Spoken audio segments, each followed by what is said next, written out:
Hello दोस्तों, मैं सौरभ एक बार फिर से आप सभी का स्वागत कर रहा हूं आपके अपने परिवार रीजनिंग बाय सौरभ सर में। तो दोस्त, हमने आज से इस क्लास को शुरू किया है, या कहें हम इस चैनल को हमने आज से शुरू किया है। तो आप सभी लोग इसको प्यार दीजिएगा और सपोर्ट करिएगा, जिसमें हम लोग आप सभी के लिए एकदम फ्री ऑफ कॉस्ट रेलवे के सभी एग्जाम के लिए, है ना, ऑल रेलवे एग्जाम के लिए कंप्लीट रीजनिंग हम लोग यहाँ पे कराने वाले हैं। और आज इसकी हमारी पहली क्लास है दोस्त। पूरी कंप्लीट मैं रीजनिंग यहाँ पे आपको कराने वाला हूँ, और एकदम फ्री ऑफ कॉस्ट, एकदम बेहतरीन कंटेंट के साथ दोस्त। ठीक है, तो आपको क्लास को सपोर्ट करना है, दोस्तों के साथ शेयर कर दीजिएगा। जो आने वाले आपका एएलपी है, एनटीपीसी है ना, उन सभी एग्जाम के लिए आपके लिए जरूरी होगा, हेल्पफुल होगा। ये कंप्लीट प्लेलिस्ट इसी चैनल पे मिल जाएगी। प्लेलिस्ट पे आप जाएंगे, सारी क्लासेस आपको मिलती रहेंगी। और हम लोग बहुत जल्दी इसको कंप्लीट करने वाले हैं, मतलब एक दिन में 2 या 3 क्लास ऐसे करके हम लोग इसको कंप्लीट करेंगे। तो आप चैनल पे जाके बराबर विजिट करिएगा, आपको सारे क्लासेस एकदम कंप्लीट प्लेलिस्ट मिलती रहेगी दोस्त।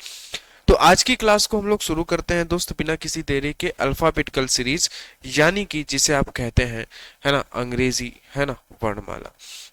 ठीक है, अल्फाबेटिकल सीरीज के बारे में बात करते हैं, जिसे आप कहते हैं अंग्रेजी वर्णमाला। इसके बारे में हम लोग बात करते हैं, ठीक है, या हम कहें वर्णमाला श्रृंखला। ठीक है, बताइए, अंग्रेजी वर्णमाला कहें या हम कहें वर्णमाला श्रृंखला, इसकी शुरुआत आज हम करते हैं और कंप्लीट हम लोग यहाँ पे बात करेंगे। ठीक है दोस्त, इसका दूसरा नाम आप कह सकते हैं कि वर्णमाला श्रृंखला। क्या कह सकते हैं आप? वर्णमाला श्रृंखला। ठीक है, इसकी शुरुआत हम करते हैं। आज हमारी ये पहली क्लास होने वाली, कंप्लीट कराऊंगा मैं दोस्त।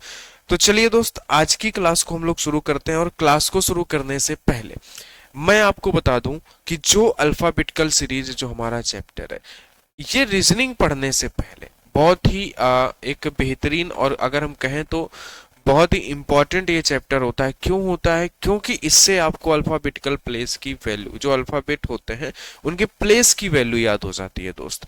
तो इसके बाद, इस चैप्टर के बाद जितने भी हम अल्फाबेट से रिलेटेड चैप्टर पढ़ेंगे ना, जैसे पेयर फॉर्मेशन, कोडिंग, डिकोडिंग, है ना, लेटर सीरीज, वहां पे मदद मिलेगी हमें इस चैप्टर को पढ़ने के बाद। इसलिए मैं इस चैप्टर से यहाँ पे शुरुआत कर रहा हूँ। किससे शुरुआत कर रहा हूँ दोस्त? अल्फाबेटिकल सीरीज से। ठीक है मेरे प्यारे भाई, तो हम लोग शुरू करते हैं अल्फाबेटिकल सीरीज, यानी कि जिसे आप कहते हैं वर्णमाला श्रृंखला। क्या कहते हैं दोस्त आप?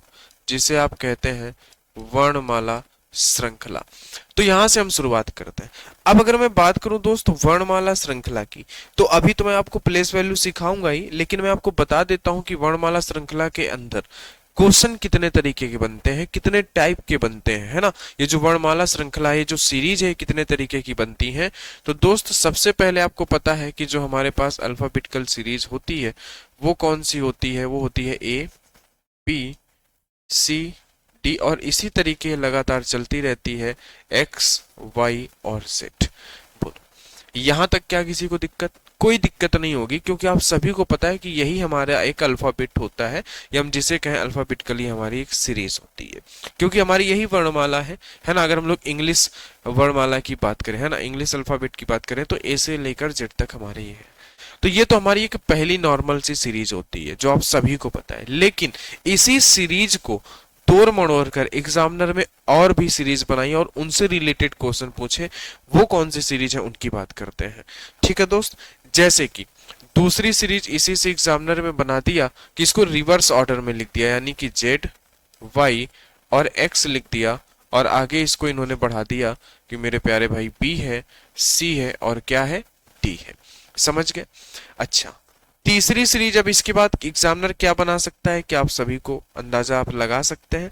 क्या आपको पता है? अंदाजा आप लगा सकते हैं? बताइए। आप कहेंगे कि भाई पहले तो इन्होंने अल्फाबेट सीधी लिखी, दोबारा से इन्होंने क्या कर दिया? इसको रिवर्स ऑर्डर में लिख दिया। अब ये क्या करेगा कि ऐसा करेगा यहां से कि केवल सम अक्षर को लिखेगा, जिन लेटर्स की प्लेस वैल्यू सम होगी, जैसे बी हो गया, डी हो गया, है ना, और एफ हो गया। इस तरीके से करके क्या लिखेगा? एक्स और जेड। यानी जिसे हम क्या कहते हैं? इसे हम कहते हैं सम सीरीज। क्या कहते हैं? सम श्रृंखला। बात को आप समझते जाना, एकदम बेसिक तरीके से हम लोग यहाँ पे पढ़ने वाले हैं। चौथे नंबर पर फिर एग्जामिनर क्या सीरीज बना सकता है कि इस बार विषम जो है प्लेस वाले लेटर लेगा, बी हो गया, सी हो गया, है ना, ई हो गया, इस तरीके से लेगा। और क्या करेगा ये दोस्त कि यहाँ पे हमने क्या किया कि डब्ल्यू ले लेगा, है ना, और वाई। समझ गए बात को? तो ये क्या बन गई आपकी, ये बन गई विषम श्रृंखला। ये क्या बन गई, विषम सीरीज, जिसे हम कह सकते हैं कि विषम श्रृंखला। ठीक है प्यारे भाई, बोलो इतनी बात आप समझे कि नहीं? हम क्या बन गई है, विषम श्रृंखला बन गई। ठीक है, आइए जरा अब आगे बात को करते हैं। अब इसके बाद सीरीज को क्या बना सकता है, आगे हमारे पास एक सीरीज और बन सकती है कि सर हम जो सीरीज है इसमें दो हाफ होते हैं, एक एक ए से लेकर एम तक होता है, उसको इसने उल्टा लिख दिया, और जो एन से लेकर जेड तक होता है उसे भी इसने क्या कर दिया, उल्टा लिख दिया। यानी सीरीज का फर्स्ट हाफ और इस सीरीज का सेकेंड हाफ, यानी कि दोनों को क्या कर दिया, इसने उल्टा लिख दिया। बोलो इतनी बात समझ गए? अच्छा, छठवें नंबर पर इन्होंने क्या किया प्यारे भाई, छठवें नंबर पर इन्होंने ये किया कि जो फर्स्ट हाफ था उसको इन्होंने रिवर्स ऑर्डर पर ही रखा, इन्होंने विपरीत क्रम पे ही रखा, और जो आगे आने वाली सीरीज थी उसको इन्होंने क्या कर दिया, उसको इन्होंने सीधे कर दिया, है ना, आप देख पा रहे होंगे। सातवें नंबर पर इन्होंने क्या किया प्यारे भाई कि जो फर्स्ट हाफ वाला सीरीज था उसको इन्होंने क्या कर दिया, सीधा कर दिया, और जो सेकेंड हाफ है उसको इन्होंने क्या कर दिया, उल्टा कर दिया। ये 7 सीरीज बन गई, 7 तरीके के क्वेश्चन यहां से बनने लगे। अच्छा, यहां भी एग्जामिनर नहीं रुका और इसने और आगे बात करी। 8वें नंबर पर इन्होंने बात करी, वो क्या बात करी इन्होंने कि अल्फा न्यूमेरिक सीरीज बना ली। इन्होंने क्या बना ली, alpha numeric series. Alpha numeric series क्या है इसके बारे में हम आपको बताएंगे कि दोस्त अल्फा न्यूमेरिक, है ना, alpha numeric series, alpha numeric series इन्होंने बना ली। और 9वें नंबर पर फिर हम लोग बात करेंगे कि मिक्स्ड सीरीज की, जिसे हम कहते हैं मिसलेनियस। तो हम लोग आगे बात करेंगे यहां से मिक्स्ड सीरीज की। ठीक है प्यारे दोस्त, बताइए जरा, तो इतनी बात आपको क्लियर है कि नहीं? इतनी सारी सीरीज हमें पढ़नी है और इससे रिलेटेड हमें क्वेश्चन पढ़ने, यानी आप कह सकते हैं इस चैप्टर में हमें 9 टाइप के क्वेश्चन पढ़ने हैं, ये आप कह सकते हैं एक तरीके से। ठीक है दोस्त, बताइए आगे बढ़िए। सीरीज आपको नोट कर लेना है एकदम बेसिक से, मैं हर एक चैप्टर एकदम बेसिक से पढ़ाने वाला हूं, तो एकदम बेसिक से आपको क्या करना है, इसको नोट डाउन कर लेना है। ठीक है दोस्त, आगे बढ़ा जाए। अब हम बात करेंगे कि सर अब हमें तो सिखा दो आपकी प्लेस वैल्यू हमें कैसे याद करनी है। ठीक है, फिर उसके बाद हम लोग क्वेश्चन की तरफ चलेंगे। अब अगर मैं बात करूं प्लेस वैल्यू याद करने की, दोस्तों ये बहुत बेसिक सी बात है, बहुत जेन्युइन सी बात है कि एक सिंपल सा फंडा है कि हम क्या करते हैं, बचपन से आप पढ़ते आ रहे होंगे कि इजोटी, इजोटी हम लिख लेते हैं, क्योंकि ये 5, ये 10, ये 15, ये 20 और ये 25, यानी कि 5-5 की गैपिंग पर आता है। इतना बात क्लियर है आपको? बोलो जरा, इतनी बात से आप सहमत हैं कि नहीं? ये क्या होता है कि 5-5 की गैपिंग पर आता है। ठीक है, अब आपसे पूछ लें अगर हम, भाई देखो आपको ये तो पता ही है ना यार कि ए बी सी और डी, ये 4 लेटर तो आपको पता ही होते हैं कि ये पहले पर है, ये दूसरे पर है, ये तीसरे पर है, ये चौथे पर है। पीछे अगर बात करें तो एक्स वाई जेड, ये तो आपको पता ही होते हैं कि भाई ये हमारा 22 पर है ना, ये जो है हमारा, ये हमारा 24 पर है, ये हमारा 25 पर है और ये हमारा 26 पर है। इतने तो आपको पता ही होते हैं, है ना। यानी कि 4 लेटर ये हो गए, 3 ये हो गए, 7 और 5 ये हो गए, आपके पास 12 लेटर आपको याद हो गए। अब अगर मैं आपसे पूछ लेता हूं कि भाई बताओ जरा क्यू कहाँ पे आता है ना, तो आप कहेंगे सर क्यू हमारा ना इस ओ के आगे आता है, ओ के बाद पी और क्यू, यानी ये 15 पे है तो 16 और 17, क्यू हमारा कहाँ पे आ जाएगा, क्यू हमारा आ जाएगा 17 पे। ठीक है, अगर मैं बात कर लूं कि दोस्त डब्ल्यू कहाँ पे आता है, तो आप कहेंगे सर, है ना, टी के बाद क्या आता है, यू वी डब्ल्यू, है ना, यू वी डब्ल्यू, यानी कि 21, 22 और 23 पर आता है। तो मेरे कहने का मतलब आप समझ गए होंगे कि अगर हम इजोटी को लिख लेते हैं तो हमें लेटर्स की प्लेस वैल्यू याद हो जाती है ना, हम गैपिंग करके निकाल सकते हैं। और आप अगर क्या करते हैं, आप अगर एक से दो तीन, है ना, तीन चार ऐसे इंग्लिश के पैराग्राफ उठा लो आप और उनकी नंबरिंग कर डालो कि भाई ए है तो ये किस नंबर पे, ये किस नंबर पे आता है, तो आपको क्या हो जाएगा और जल्दी ये सारी चीजें याद हो जाएंगी। समझ रहे होंगे इतनी बात आप? अच्छा, अब कुछ ऐसे भी प्लेस वैल्यू होते हैं जो अपनी प्लेस खुद ब खुद दिखाते हैं। जैसे कि अगर मैं बात करूं, है ना, जैसे कि मेरे प्यारे भाई मैं बात करूं अगर यहाँ पे कि जो हमारा ये जी है, अगर जी में मैं यहाँ पे लाइन खींच देता हूं तो ये 7 की प्लेस दिखाने लगता है। क्या करने लगता है? 7 की प्लेस दिखाने लगता है। अगर जो मैंने ये एच बनाया है, एच को ऐसे अगर मैं मिला दूं तो ये कुछ ऐसा दिखता है कि सर ये क्या बना हुआ है? 8 बना हुआ है ना। अच्छा, अगर मैं बात करूं यहाँ पे कि सर जो हमारा ये एम होता है, ये कुछ ऐसे तीन, अगर मैं इसे 3 ऐसे बनाते हैं, अगर मैं इसको घुमा दूं तो ये कैसा हो जाएगा? एम के तरीके। लेकिन 3 पे तो एम आता नहीं है, 3 पे सी आता है। नेक्स्ट टाइम 3 कब रिपीट होता है? 13 पे। यानी कि ये एम हमारा कहाँ पे आता है? 13 पे। अगर मैं डब्लू बना दूं तो आप कहेंगे सर ये भी कुछ 3 के तरीके दिख रहा है, लेकिन 3 पे आएगा नहीं, 13 पे भी नहीं आएगा, तो नेक्स्ट टाइम कहाँ पे आएगा? 23 पर। तो ये डब्लू कहाँ पे आ जाएगा? 23 पर।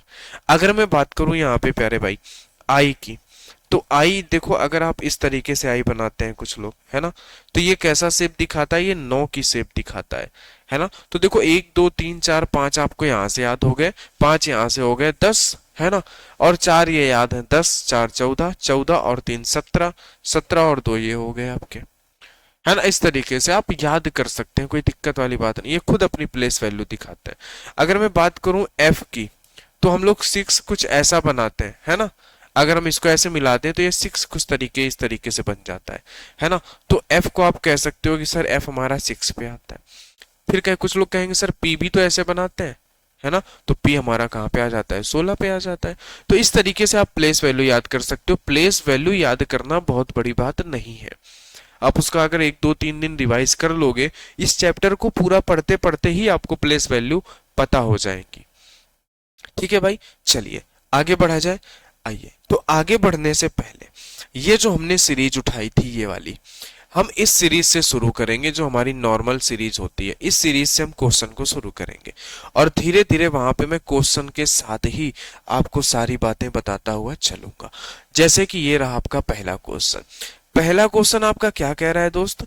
पहला क्वेश्चन आपसे कह रहा है कि अंग्रेजी वर्णमाला में कौन सा अक्षर बाएं से चौथे के दाएं छठा होगा? क्या कह रहा है? अंग्रेजी वर्णमाला में कौन सा अक्षर बाएं से चौथे के दाएं छठवां होगा, ये कह रहा है ये। समझ गए, है ना। Which letter will be sixth to the right of fourth from the left and in English alphabetical series. अब देखो, इसको मैं एकदम पहले बेसिक बताता हूं कि इंग्लिश अल्फाबेटिकल सीरीज होती क्या है। तो आप कहेंगे sir A B C D, इस तरीके से आप कहेंगे कि ये होता है। ठीक है, मैंने ये इंग्लिश अल्फाबेट लिख लिया, ठीक है, इस तरीके से। अब आपको पता है कि सर ये मेरा लेफ्ट हैंड है, तो ये सीरीज का भी क्या होगा?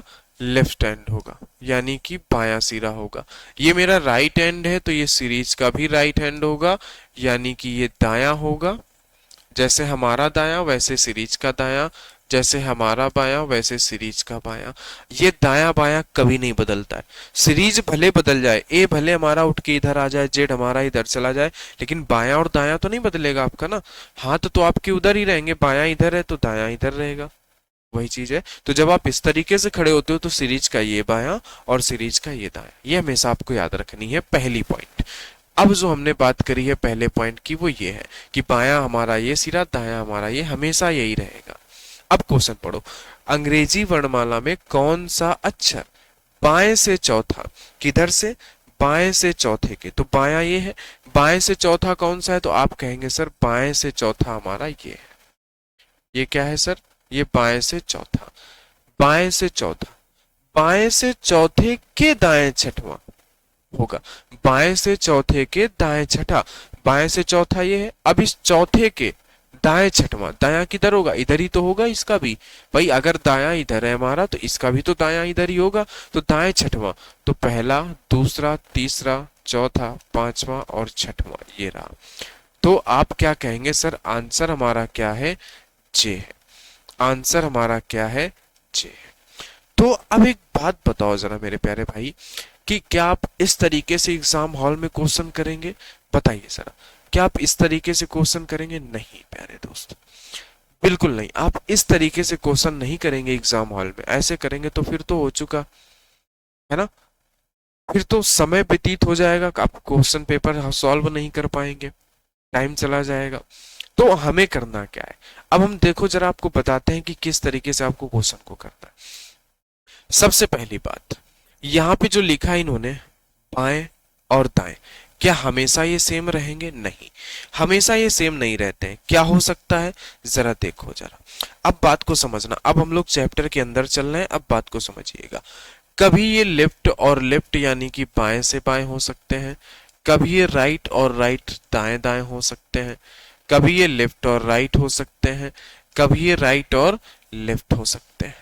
यानी कहने का मतलब, कभी मतलब ये हो सकता है कि बायां और बायां, ठीक है। फिर क्या हो सकता है कि दायां और दायां। फिर क्या हो सकता है कि जैसे मैंने यहाँ पे लिखा कि बायां और दायां, ऐसा हो सकता है। फिर ये हो सकता है कि दायां और बायां, है ना, ये चेंज हो सकता है ना, बस यही पेयर तो बन सकते हैं। जो यहाँ पे इन्होंने लिखा है कि बाएं दाएं, तो ये बस यही तो पेयर बन सकते हैं, इससे ज्यादा और तो बन नहीं सकता। अब देखो जरा, अब आपको करना क्या है प्यारे दोस्त, कि जब भी ये दोनों साइड अगर सेम है तो आपको माइनस करना है। जब भी दोनों साइड सेम है तो आपको माइनस करना है ना। अगर दोनों साइड अपोजिट है, देखो लेफ्ट और राइट है, तो आपको प्लस करना है। अगर दोनों साइड अपोजिट है तो आपको क्या करना है, प्लस करना है। सेम चीज, दोनों साइड सेम है, माइनस करना है। दोनों साइड अपोजिट है, प्लस करना है। दोनों साइड, सॉरी, दोनों साइड सेम है, माइनस करना है। दोनों साइड अपोजिट है, प्लस करना है। दोनों साइड अपोजिट है, प्लस कर देनी है। बात समझ गए, दोनों साइड अपोजिट है, प्लस कर देना है, ठीक है। अच्छा, अब एक बात और आती है, अब देखो जरा यहाँ पे, अब समझो क्वेश्चन को। अब कैसे करना है, अंग्रेजी वर्णमाला में कौन सा अक्षर बाएं से चौथे के दाएं छठा है? अब जरा बताओ, क्या बोला इन्होंने, बाएं से चौथा यानी कि लेफ्ट से चौथा, बाएं से चौथे के दाएं छठा यानी राइट से छठवां। अब जरा देखो, ये दोनों साइड कैसी हैं? आप कहेंगे सर एक लेफ्ट है एक राइट है, बोलो ठीक है, एक लेफ्ट है एक राइट है, यानी दोनों साइड अपोजिट है। तो आप क्या कहेंगे, सर हम इनको प्लस कर देते हैं, तो कितना आ गया, 10 आ गया। लेकिन ये किस साइड से आया 10? अब हम ये कैसे बताएं? अब हम सर, हमारे पास एक नया सवाल खड़ा हो गया कि हम इसको कैसे बताएं कि लेफ्ट से है कि राइट से है। तो दोस्त देखो जरा, अगर आप क्वेश्चन को हिंदी में पढ़ रहे हैं, अगर आप क्वेश्चन को हिंदी में पढ़ रहे हैं तो आप इस पहली वाली साइड से ही आंसर करेंगे। अगर आप क्वेश्चन को इंग्लिश में पढ़ रहे हैं तो आप लास्ट वाली साइड से आंसर करेंगे। जैसे अगर आप क्वेश्चन को इंग्लिश में पढ़ रहे हैं तो आप लास्ट वाली साइड से आंसर करेंगे, यानी कि ये लेफ्ट हैंड से होगा, यानी कि ये किधर से होगा, राइट हैंड से होगा, या किधर से होगा, राइट हैंड से होगा, ये किधर से होगा, लेफ्ट हैंड से होगा, यानी कि आप बाद वाली साइड से आंसर करेंगे। अगर आप क्वेश्चन को हिंदी में पढ़ रहे हैं तो आप पहली वाली साइड से आंसर करेंगे, यानी कि बायां। आप पहली वाली साइड से आंसर करेंगे, यानी कि दायां। आप पहली वाली साइड से आंसर करेंगे, यानी कि बायां। आप पहली वाली साइड से आंसर करेंगे, यानी कि दायां। बात समझे? क्योंकि इंग्लिश में ट्रांसलेट जब होता है तो उल्टा हो जाता है। तो अब देखो, हिंदी में अगर आपने पढ़ा है तो बायां, जो पहले लिखा है, इंग्लिश में आपने पढ़ा है तो जो बाद में लिखा है लेफ्ट, बात बराबर है। तो बाएं से, अब देखो सीरीज हमारी ये थी ना, सीरीज में बायां किधर था, ये था लेफ्ट हैंड और ये था राइट हैंड दायां। तो बाएं से 10वां, पहला दूसरा तीसरा चौथा पांचवा छठवां सातवां आठवां नौवां 10वां। 10वें का मतलब क्या है, जे ही तो है हमारा। 10वें का मतलब क्या है, 10वें का मतलब जे ही तो है। तो आंसर हमारा क्या आ गया दोस्त, आंसर आ गया जे। बोलो बात समझ में आई, पहला क्वेश्चन समझ में आया होगा। चलिए आगे बढ़ते हैं, अगले पे देखते हैं जरा इस पे। अंग्रेजी वर्णमाला में, अंग्रेजी वर्णमाला में कौन सा अक्षर, क्या बोला इन्होंने कि अंग्रेजी वर्णमाला में कौन सा अक्षर बाएं से पांचवें के, देखो क्या बोला, बाएं से पांचवा यानी कि लेफ्ट से पांचवा, बाएं से पांचवें के दाएं दसवां यानी कि राइट से दसवां, बाएं से पांचवें के राइट से दसवां। अंग्रेजी वर्णमाला में कौन सा अक्षर बाएं से पांचवें के दाएं दसवां है? अब आपने देखना है यहाँ पे कि क्या ये दोनों साइड सेम है? नहीं सर, ये दोनों साइड सेम नहीं है, दोनों साइड डिफरेंट है। तो हम क्या कर देंगे? प्लस कर देंगे। तो 10 और 5 कितना हो जाएगा? 15। किस साइड से आंसर आएगा? हिंदी वाले पहले साइड से देंगे, इंग्लिश वाले आखिरी साइड से देंगे। तो बाएं से, लेफ्ट से 15। और लेफ्ट से 15 क्या होता है? आप सभी को पता है कि सर लेफ्ट से 15 होता है ओ। बताओ होता है कि नहीं 15 ओ? आप जरा देख लो एक बार, ओ हमारा 15 होता है या नहीं होता है? आप जरा देख लो एक बार, बताओ ओ होता है या नहीं होता है? बताओ जरा दोस्त, बोलो भाई, ओ होता है या नहीं होता? बताओ। आप कहेंगे सर बिल्कुल होता है, कोई दिक्कत वाली बात नहीं। चलो आ गया ना एकदम क्लियर। चलिए आगे बढ़ते हैं। अंग्रेजी वर्णमाला में कौन सा अक्षर बाएं से 15वें के, किधर से? बाएं से, यानी कि लेफ्ट से 15वें के बाएं पांचवा होगा, लेफ्ट ही पांचवा होगा। अब देखो जरा, दोनों साइड सेम आ गई ना? दोनों साइड सेम आ गई तो हमने बताया आपसे कि माइनस करना है। तो 15 में से 5, देखो जिस तरीके से लिखा है, देखो पहले 15 लिखा है फिर 5, तो हम 15 में से ही 5 घटाएंगे। ऐसा नहीं कि आगे 5 लिखा है पीछे 15 तो हम ऐसे लिख के घटा दें 15 माइनस 5, नहीं, जिस क्रम में वो लिखा है उसी क्रम में घटाएंगे, है ना। 15 में 5 है तो 15 में 5 घटाया हमने, कितना बचा? 10। किस एंड से? जो एंड हिंदी में पहले है और इंग्लिश में बाद में है, लेफ्ट। लेफ्ट से 10वां, और लेफ्ट से 10वां क्या होता है? आप सभी को पता है कि जे होता है हमारा। लेफ्ट से 10वां क्या होता है? जे होता है। क्योंकि अभी हम फर्स्ट सीरीज ही पढ़ रहे हैं जो कि हमारी नॉर्मल सीरीज होती है ना, एबीसीडी की। वो ये सीरीज का लेफ्ट साइड होता है, ये सीरीज का राइट साइड होता है। तो लेफ्ट से राइट यानी कि लेफ्ट से 10वां जे होगा। क्लियर है बात को? चलिए आगे बढ़ा जाए। आइए दोस्त आगे बढ़ते हैं। अंग्रेजी वर्णमाला में कौन सा अक्षर बाएं से 17वें के, यानी कि लेफ्ट से 17वें के, बाएं से 17वें के बाएं 7वां होगा, लेफ्ट से 7वां होगा? बताओ। दोनों साइड सेम है तो हम क्या माइनस कर दें? बिल्कुल। 17 में से 7 गए 10, किस एंड से आंसर होगा? है ना। अब आप देखो यहाँ पे हिंदी में क्वेश्चन पढ़ रहे हो तो आप पहले इसको लिखते हो, है ना। अगर आप इंग्लिश में क्वेश्चन पढ़ोगे तो पहले नीचे वाले को लिखोगे उल्टा। तो हम क्या करते हैं, जो यहाँ पे पहले लिखा है उसी से हम आंसर कर देते हैं, लेफ्ट से 10वां। और लेफ्ट से 10वां फिर से एक बार हमारा वही आंसर आ गया। क्या आ गया? जे आ गया। क्या आ गया दोस्त हमारा आंसर? फिर से वही आंसर आ गया एक बार, जे। क्लियर है? चलिए दोस्त आगे बढ़ते हैं, आगे बात करते हैं। अंग्रेजी वर्णमाला में कौन सा अक्षर दाएं से पांचवें के बाएं छठा होगा? कौन सा अक्षर दाएं से पांचवें के, यानी कि राइट से पांचवें के, दाएं से पांचवें के बाएं छठा होगा, यानी कि लेफ्ट छठवां होगा? अब देखो दोनों साइड क्या है? अपोजिट है तो हम प्लस कर देंगे। दोनों साइड अपोजिट है तो हम क्या कर देंगे? प्लस कर देंगे। तो 6 और 5 कितना हो गया?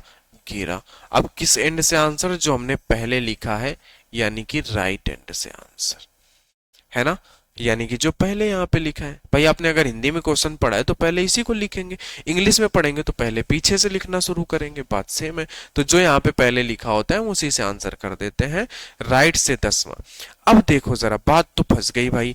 आपको याद है प्लेस वैल्यू आगे से, ABCD ये वाली सीरीज है हमारी, है ना। ये वाली सीरीज है, ये सीरीज का लेफ्ट साइड होता है, ये सीरीज का राइट साइड होता है। अब इन्होंने बोल दिया कि राइट से 10वां बताओ, यानी कि पीछे से 10वां बताओ।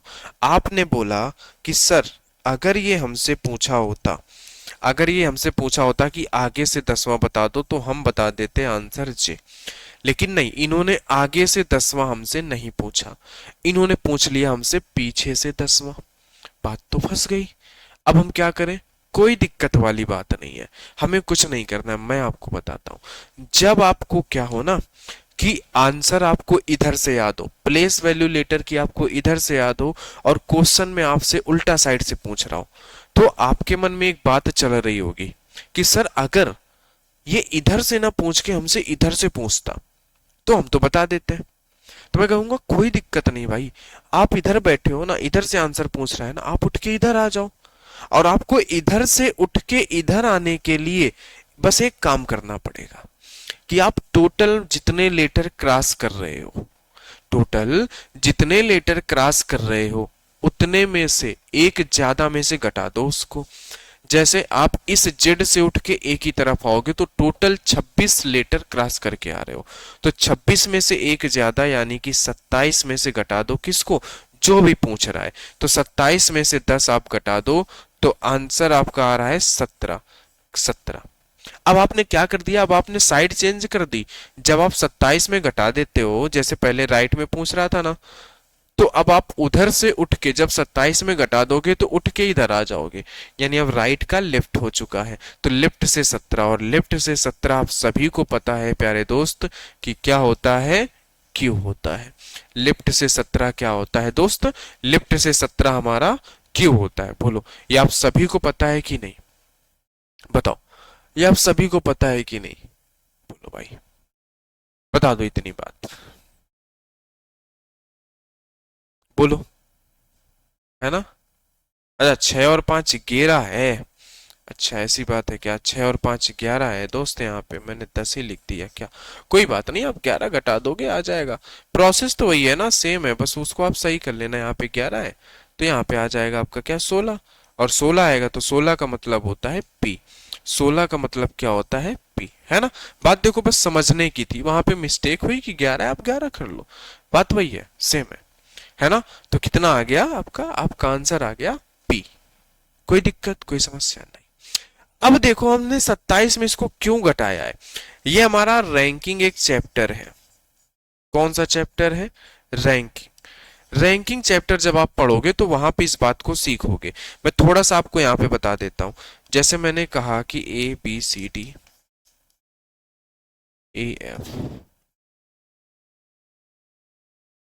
ये है ना। मैंने कहा कि सर पीछे से जो चौथा नंबर है ये सरिता है, पीछे से जो चौथे नंबर पे है ये कौन है दोस्त, ये सरिता है।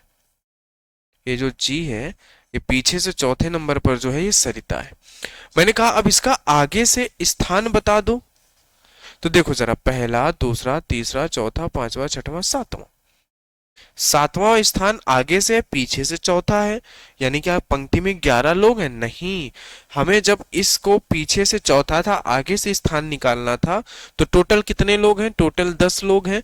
तो एक ज्यादा में से हमेशा घटाते हैं, 11 में से 4 घटाओगे तो 7, यानी कि आगे से स्थान आ जाएगा, यानी पहला दूसरा तीसरा चौथा पांचवा छठवां और सातवां। समझे बात को कि नहीं। इसीलिए हम टोटल में से एक ज्यादा में से घटाते हैं, कब, जब हमें साइड चेंज करनी हो तब। अगर आप 27 में से नहीं घटाना चाहते तो उसका भी एक उपाय है हमारे पास कि आपको 27 में से भी नहीं घटाना पड़ेगा, आपको इतना भी दिमाग नहीं लगाना है। उसके लिए क्या करना है वो आपको हम बताएंगे नेक्स्ट क्लास में मेरे भाई, है ना। तो आज के लिए इतना ही। आज का अगर मैं रिवीजन कराना चाहूं तो मैंने सबसे पहली बात बताई है कि अगर सेम साइड हो तो माइनस कर देना, अगर सेम साइड हो तो माइनस कर देना, अगर अपोजिट साइड हो तो प्लस कर देना, अगर अपोजिट साइड हो तो प्लस कर देना। मैंने ये पहली बात बताई। दूसरी बात, अगर आप क्वेश्चन हिंदी में पढ़ते हैं तो जो साइड पहले होती है उससे आप आंसर करेंगे, अगर हिंदी में पढ़ते हैं तो जो साइड पहले उससे आंसर करेंगे। अगर आप क्वेश्चन इंग्लिश में पढ़ते हैं तो जो साइड बाद में है आप उससे आंसर करेंगे। बोलो इस बात से सहमत है कि नहीं। अगर आपके पास कोई सीरीज लिखी है तो सीरीज का ये लेफ्ट साइड होता है, ये राइट साइड होता है। बोलो इस बात से आप सहमत हैं कि नहीं, बोलो। ठीक है दोस्त, तो आज हम लोग इसको इतना ही रखेंगे, आगे हम लोग इसको नेक्स्ट क्लास में कंटिन्यू करेंगे मेरे प्यारे दोस्त। तो आज की क्लास में इसको इतना ही रखते हैं, मिलते हैं नेक्स्ट क्लास में। अगर आपको इन क्लास का PDF चाहिए तो व्हाट्सएप ग्रुप का लिंक भी डिस्क्रिप्शन पे है और टेलीग्राम का लिंक भी डिस्क्रिप्शन पे। आप कहीं भी जुड़ जाएंगे आपको PDF मिल जाएगी क्लास 1 के नाम से, जो क्लास रहेगी उसी क्लास के नाम से आपको PDF मेरे दोस्त मिल जाएगी। तो चलिए दोस्त, आज की क्लास में इतना ही, मिलते हैं नेक्स्ट क्लास में। तब तक के लिए आप सभी को बहुत बहुत धन्यवाद।